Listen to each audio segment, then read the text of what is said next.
Okay, so to get started on this, what I would suggest is drawing upon those awesome gesture drawing skills that you have been working on so much in our last project, and starting with a gesture drawing that you can then refine. Drawing upon your contour line skills into, and you don't have to keep your pencil on the paper. It's a more flexible approach this time, more natural to what you're drawn to for, your typical sketching. And so don't feel so pressured to keep it like that. But I would like you to think about those skills as you approach this drawing. So to get started, I'm just going to do a quick demo. So for Warhol, again, you only really need to worry about one quadrant. And so when you're drawing in that quadrant, we do want to draw at the right size for that quadrant. And so I do start kind of by like air drawing a little bit, and then I kind of gesture it in. Use whatever pencil is most comfortable for you. If you like the 6B because the graphite is nice and soft, if you feel like the 6B is too aggressive, then you can always try the HB. If you want to work really, really light, you can also use the 6H is the lightest pencil that you have in your kit. We will be tracing really, really light pressure with the 6H. That's kind of like the direction that we're going to be going in. Okay, and so what I'm going to do is I'm going to kind of just keep drawing this, adding more detail.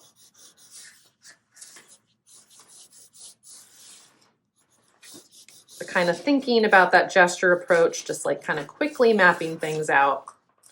Okay, and then I'm going to refine it afterwards. And I want to try and make this unit the right size for this grid. Now, this is not perfect. When I trace this, I'm probably going to trace it nudge down a little bit, and that's okay, but you want the size to be pretty much on.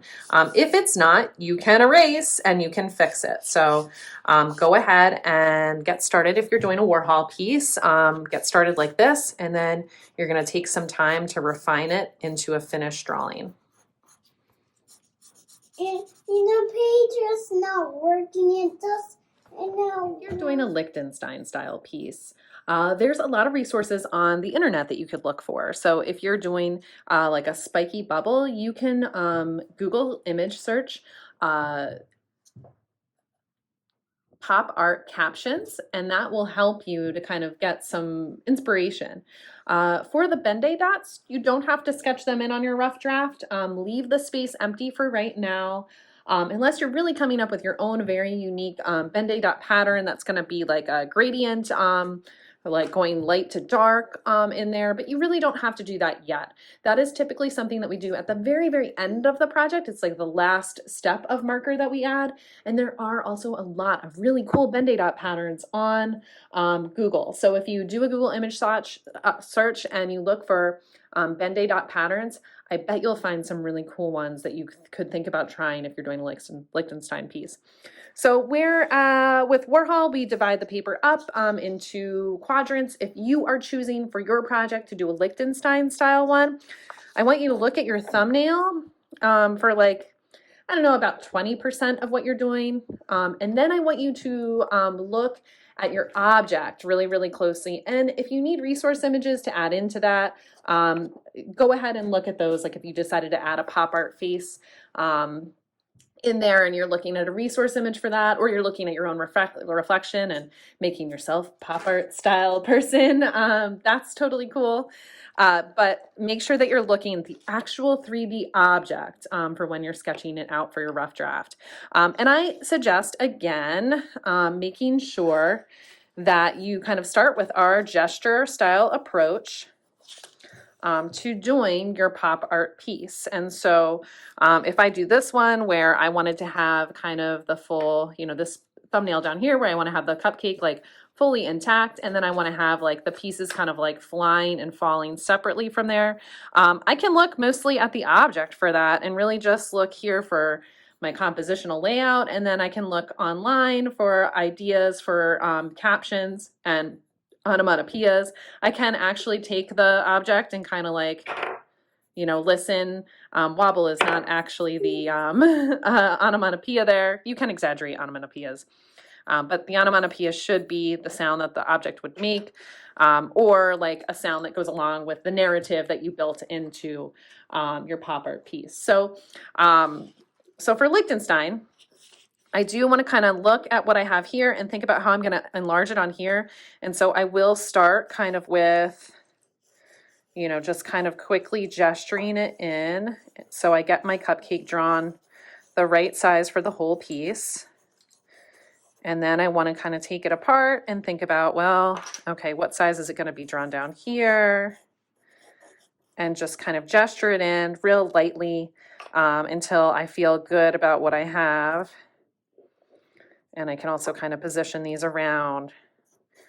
And so I want to make sure that I'm kind of thinking about that.